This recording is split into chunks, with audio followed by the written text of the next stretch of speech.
estaba diciendo que vamos a resolverlo, pero ahora a mano, para un caso es el mismo problema que hemos visto ahora con el ordenador, pero lo vamos a resolver a mano.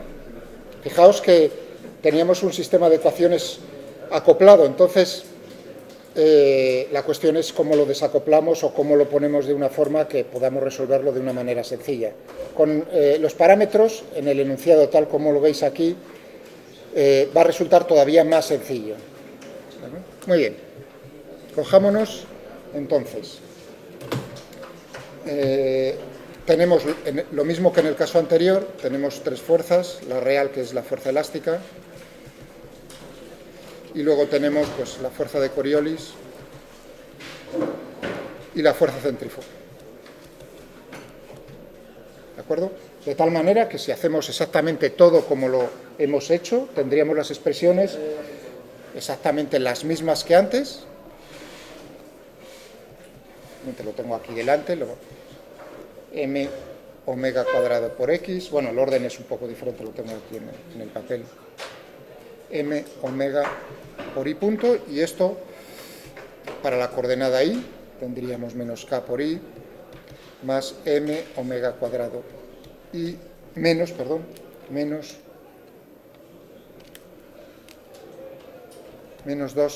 m omega x punto. Pero nos está diciendo en el enunciado que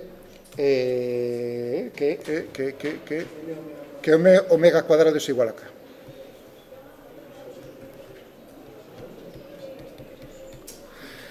Es decir, que aquí tendría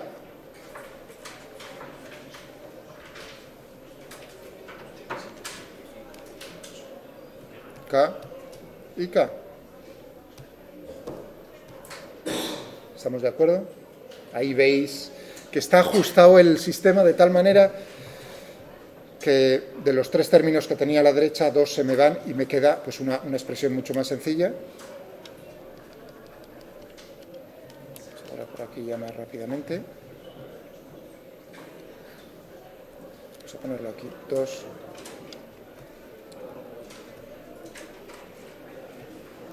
Bueno, y el m también se me va. Es decir, que tengo igual a 2 omega y punto, y aquí tendría m y 2 puntos, menos 2 omega por x punto. ¿Estamos de acuerdo? O sea, mucho más. Siguen estando acopladas. Siguen estando acopladas. Entonces, la forma de cómo conseguimos nosotros resolverla, y la voy a resolver del todo, pero ya sin necesidad de, digamos, en el buen sentido, de meterle mano hasta dentro ahí a las ecuaciones para resolverlas. ¿Alguien se da cuenta de la trayectoria que va a tener? O sea, la forma de la trayectoria.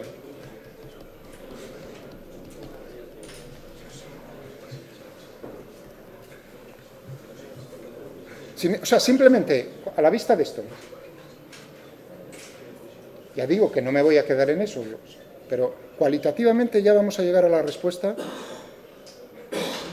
y cuantitativamente sin necesidad de resolver las ecuaciones diferenciales. Entonces, aquí si se da uno cuenta al mirar esto, se está dando cuenta que la aceleración es perpendicular a la velocidad. ¿De acuerdo? O sea que, y además siempre, esto es general, esta ecuación las ecuaciones del movimiento son para en cualquier situación, en cualquier instante,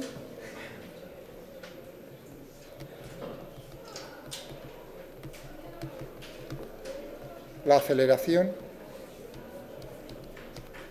y la velocidad son perpendiculares.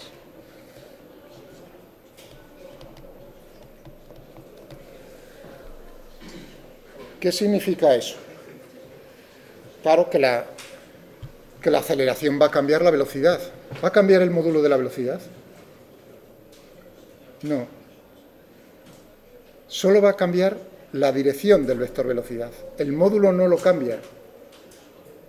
¿Por qué puedo hacer yo esa afirmación? O sea, ¿por qué estoy afirmando eso con tanto aplomo? Porque, claro, estoy pensando en cómo son las componentes intrínsecas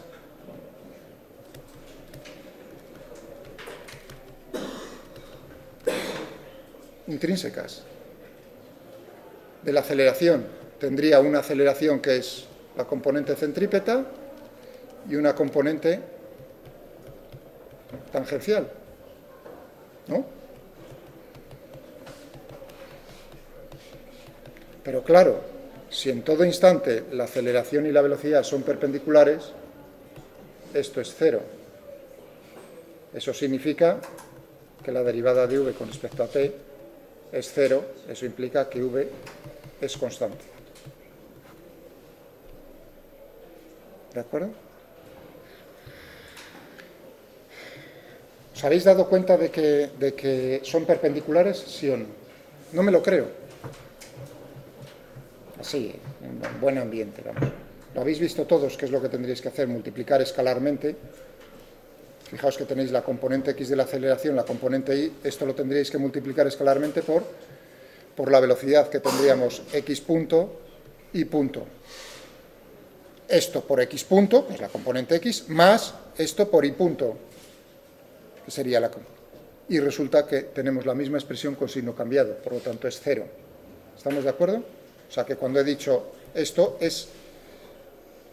Estaba esperando que alguien me dijese, pues yo no lo veo.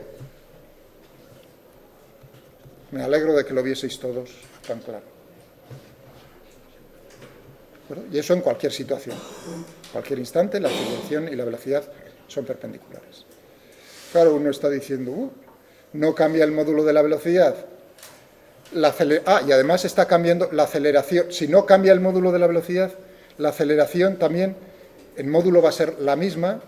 Eso quiere decir que, conclusión, la trayectoria es circular.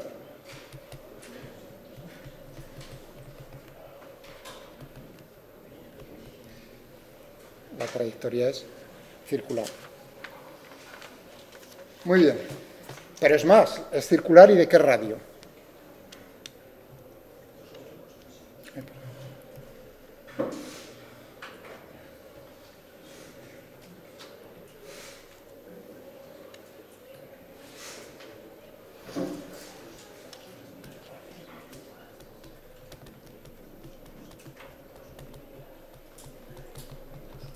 ¿Y el radio de la trayectoria? ¿Qué creéis que hacemos?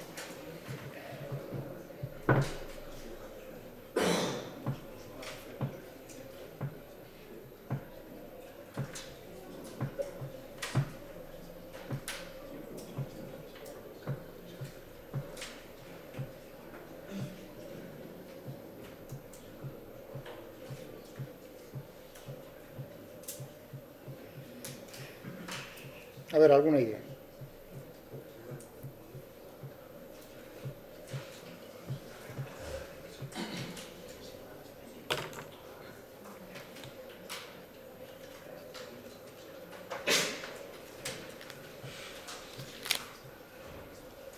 Sería 10. Un poco más.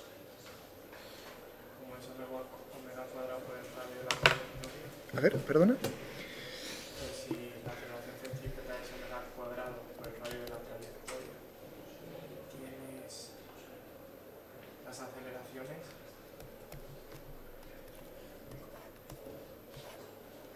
O incluso, fíjate que aquí estoy utilizando omega con minúscula adrede, porque me estás diciendo así de...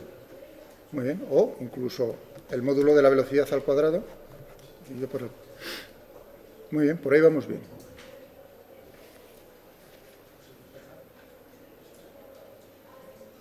Y además, sabes que esto es el módulo de la aceleración, porque hemos dicho que la aceleración tangencial es cero, una pequeña ayudita.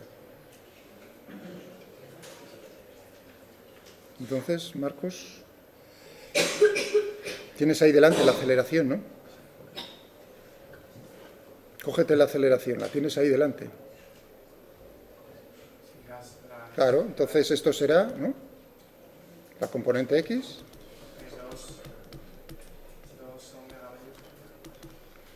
Vamos a 2 la raíz cuadrada de 4 omega cuadrado, ¿no?, por y punto al cuadrado más 4 omega cuadrado por x punto al cuadrado. Bueno, es decir que tenemos 2 omega y luego tenemos aquí, pues, ¿qué tenemos? ¿Qué significará este x punto al cuadrado más y punto al cuadrado?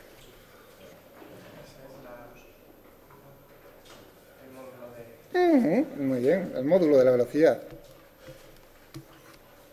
2 omega por v. ¿De acuerdo? Es decir, que tienes 2 omega por v y tenemos aquí todo este cacharro. Vamos a ponerlo. Tenemos, vamos a ponerlo así, expresión, que el módulo de la aceleración, que va a ser v cuadrado dividido por r, porque es solo aceleración tangencial, tenemos 2 omega por v. Es decir, que r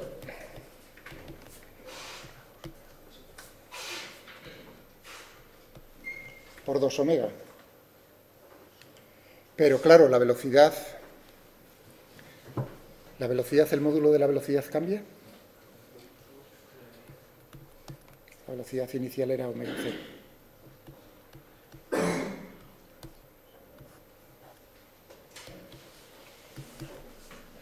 Una trayectoria circular cuyo módulo vale v0, la velocidad que nos dicen en el enunciado, v0 dividido por 2 omega. ¿De acuerdo? Hombre, todavía falta un pequeño detalle, es circular, pero dibujarla, ¿seríamos capaces de dibujarla?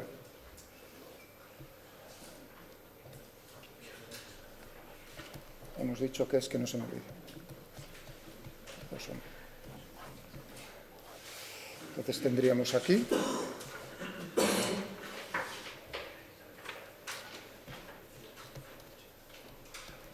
este es el eje X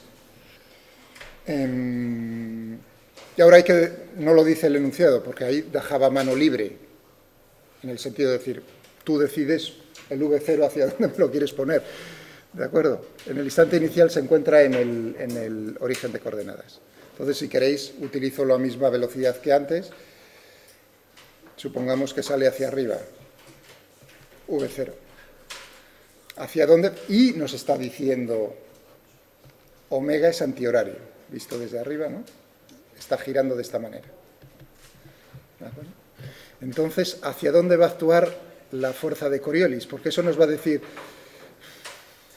un poco cómo voy a tener que dibujarlo. A partir de este momento, ¿hacia dónde va a ser desviado? Sí, el vector va a tener la misma longitud, pero ¿lo desvía hacia la izquierda o hacia la derecha? Hacia la derecha, efectivamente. Es decir, que tendremos, a ver si lo pillo un poco.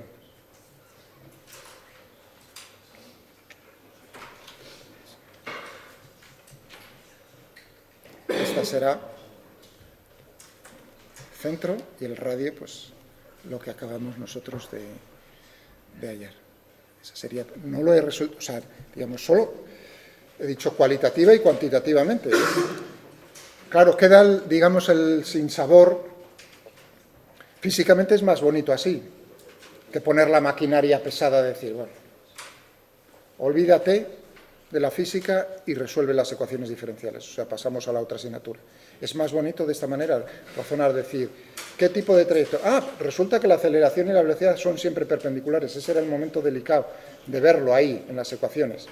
A partir de ese momento, ya si uno dice, ah, pues entonces la aceleración tangencial no cambia el módulo de la velocidad, solo va a cambiar la dirección, trayectoria circular, caía por su propio peso. Esa es más bonita el razonamiento, me parecía a mí, pero naturalmente tengo aquí la segunda parte, que es podemos hacerlo con la maquinaria pesada de las matemáticas. Es decir, podemos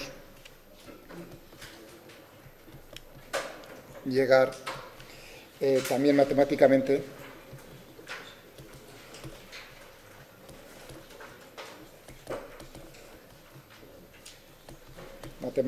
a esta solución.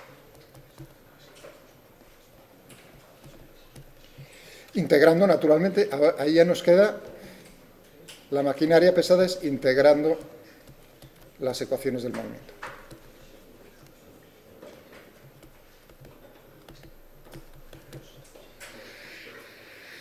Y ahora viene el método. Como es tan,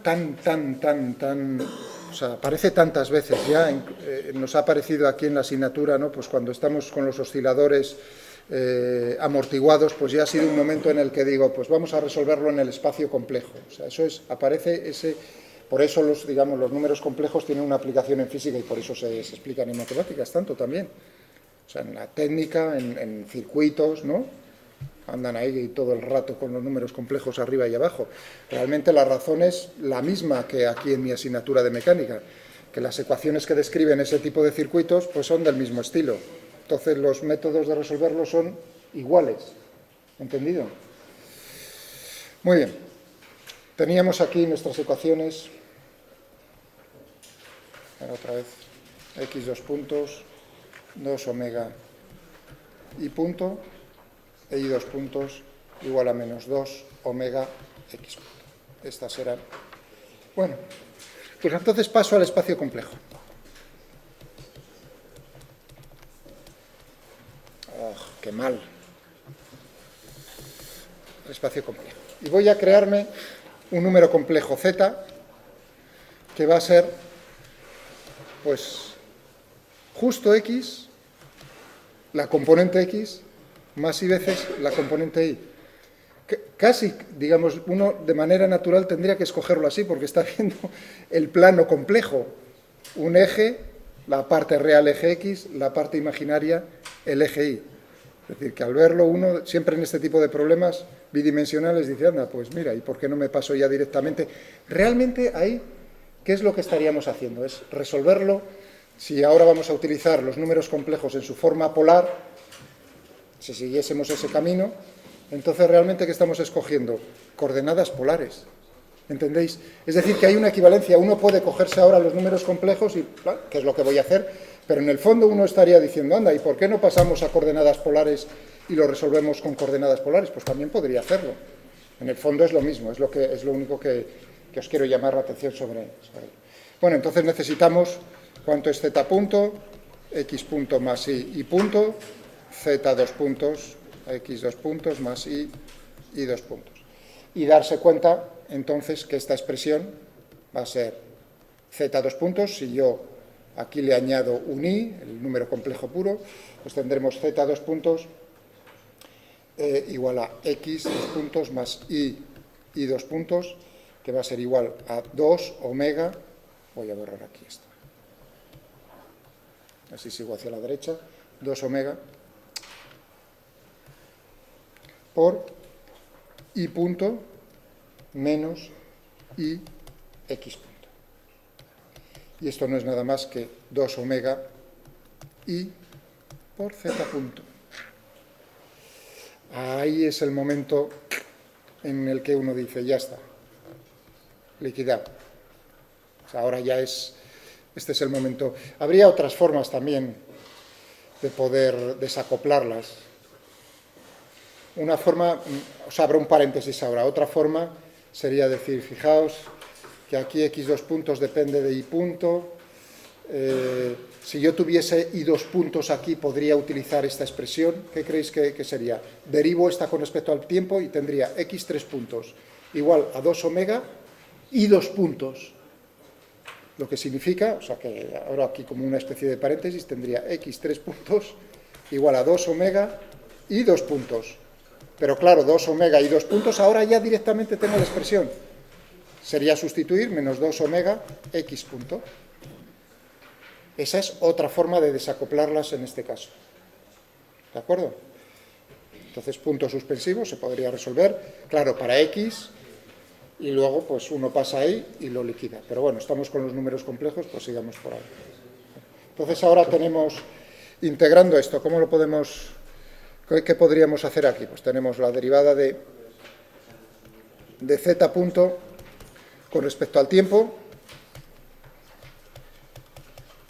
y z punto. Es decir, que podría poner la derivada, primero voy a por z punto y luego hablamos. O podría ir ya uno directamente a por todo, es decir, esto va a ser una exponencial, pero voy a hacerlo paso a paso. ¿No? Todos veis ahí que el tipo de soluciones van a ser... Es una ecuación diferencial lineal, es decir, que las soluciones son de tipo exponencial. Podría uno ya directamente ahí. pero puedo separar las variables y no... z punto igual a menos 2 omega i por diferencial de t, entonces uno integraría aquí, es decir que tendríamos, si borro por aquí arriba, ¿qué es lo que tendríamos? Tendríamos logaritmo neperiano de z punto entre el z punto 0 y el z punto correspondiente, aquí en los límites de integración. Esto sería entre t y un t, ¿no? Claro, tengo que utilizar las condiciones iniciales también ahí. Entonces tendríamos aquí menos 2 omega i por el tiempo, es decir que tendríamos logaritmo neperiano de z punto dividido por z punto 0 igual a menos 2 omega i por el tiempo, es decir que esto es esto, es decir que tenemos z punto igual a z punto 0 por elevado a menos 2 omega i por el tiempo, ¿estamos de acuerdo? Ya tengo z punto. Y ahora vamos a por z. ¿Hasta ahí algún problema? ¿Lo que he hecho? Y ahora vamos a por z, pues si esto es la derivada de z con respecto al tiempo, tenemos aquí z punto 0 por elevado a menos 2 omega i por el tiempo,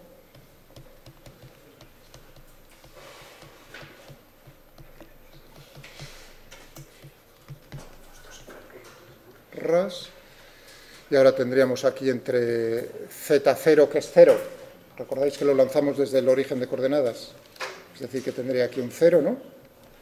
Hasta el z correspondiente, y aquí tendríamos desde el t igual a 0 hasta el t correspondiente, borro por aquí arriba o por aquí abajo, voy a cargar los dos ceros, es decir que tendríamos aquí z igual a z punto 0 y vamos a ver cómo integramos todo este cacharro. Elevado a menos 2 omega i t, es decir que tendríamos aquí que me tiene que salir lo de dentro, es decir que tendré que dividir por menos 2 omega i por elevado a menos 2 omega i por el tiempo, ¿no? Entre 0 y t, que no se me olviden los límites de integración, porque ahí... ¿Estamos de acuerdo? Que la derivada de esto me va a dar justo, si yo derivo esto, me da justo lo que tengo dentro de la integral, es decir, que tendremos z punto menos 2 omega i, pero ya lo podemos multiplicar por i, arriba y abajo, es decir, que tendríamos aquí un más, y aquí un i, también podríamos hacerlo así ya directamente, y aquí tendríamos elevado a menos 2 omega i tiempo menos 1. ¿De acuerdo?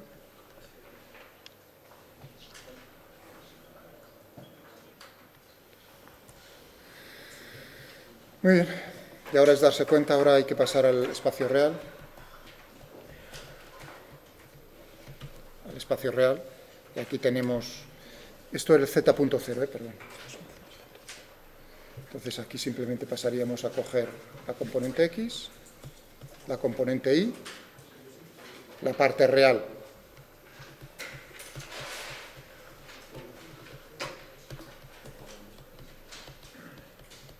y la parte imaginaria. ¿De acuerdo? Pero sin pasar a la parte real y la parte imaginaria. Aquí, ¿qué es lo que tenemos? ¿Qué es lo que representa en el espacio complejo? Ahí es donde yo quiero meteros ahora el dedo en llamaros la atención, porque claro, uno cuando pone esto en marcha se olvida de que también uno puede sacar consecuencias físicas de las expresiones matemáticas. Y aquí tengo un e elevado a menos 2 omega i. ¿Y a qué os suena eso? O sea, ¿qué os suena? Espera, perdón, un momento. Bueno. ¿Esto qué significa? Significa dos cosas. Significa una oscilación, O sea, si alguien me dice, esto es una oscilación, Miguel, sí. Pero cuando estás en el plano, ¿qué es lo que tienes? Lo que tienes es un movimiento circular uniforme. Claro, porque en eso sí tenemos una equivalencia, movimiento circular uniforme con oscilación tanto en el eje X como en el eje Y. Con una, claro, con una frecuencia, si es una oscilación, o con una velocidad angular, movimiento circular uniforme. Ahí estáis viendo cómo, en este caso, movimiento circular uniforme, frecuencia de oscilación es el mismo valor. Omega. ¿De acuerdo? Es decir, que si yo me fijo en esto, anda, digo, pues resulta que lo que tengo aquí es un movimiento circular uniforme con velocidad angular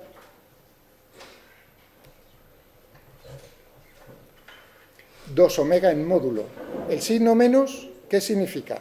También tiene un significado físico. Positivo es antihorario, por lo tanto ahí si omega es positivo, como hemos dicho, eso es horario, está girando en el sentido horario.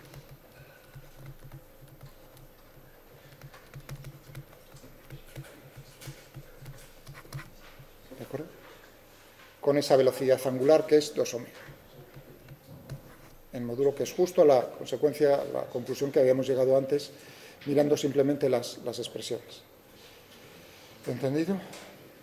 También uno mira aquí y puede ver cuál es el radio y cuál es el centro de la trayectoria circular. Muy bien.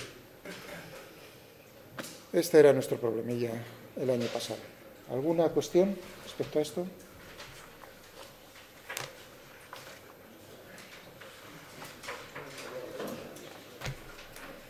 O sea que aquí sale eso. Eso, V sub 0 dividido por 2 omega, el radio. De esta expresión, fijaos que esto es V0, el radio.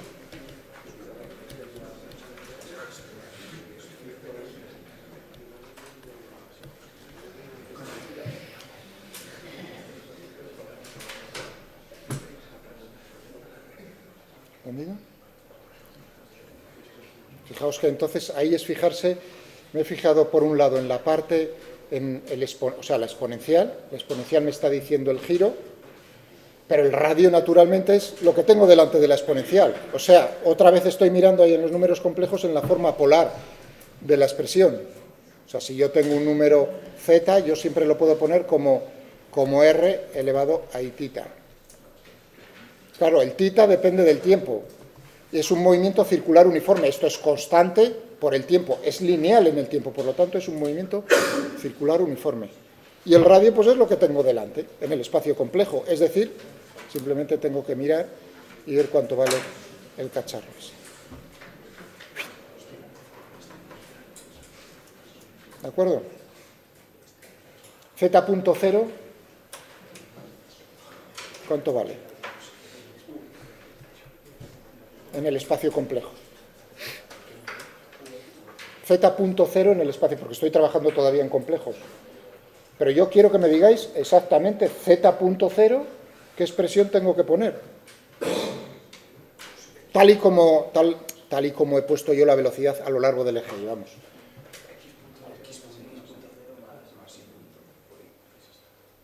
Ostras, Pedrín. No sería... Uy, perdón, es un 0 por I, V sub 0 I, perdón. No sería V sub 0 I, porque está apuntando a lo largo del eje complejo, con módulo ¿cuánto? V0, por lo tanto Z.0 es V0 I. Eso. Muy bien. Es decir, no sé por qué hoy tengo uno de esos raros momentos en los cuales siempre tiendo al final a decir, bueno, y esto lo termináis. Pero en este momento hoy es un día raro. Digo, entonces tendríamos aquí V sub 0i, es decir, que me saldría un -1, que lo puedo cambiar de signo por aquí, es decir, que me quedaría un V sub 0. O sea, que disfrutad de este momento porque no es muy habitual. O sea, hasta el final, al final, no suele ser mi tendencia natural. 1 menos elevado a menos 2 omega.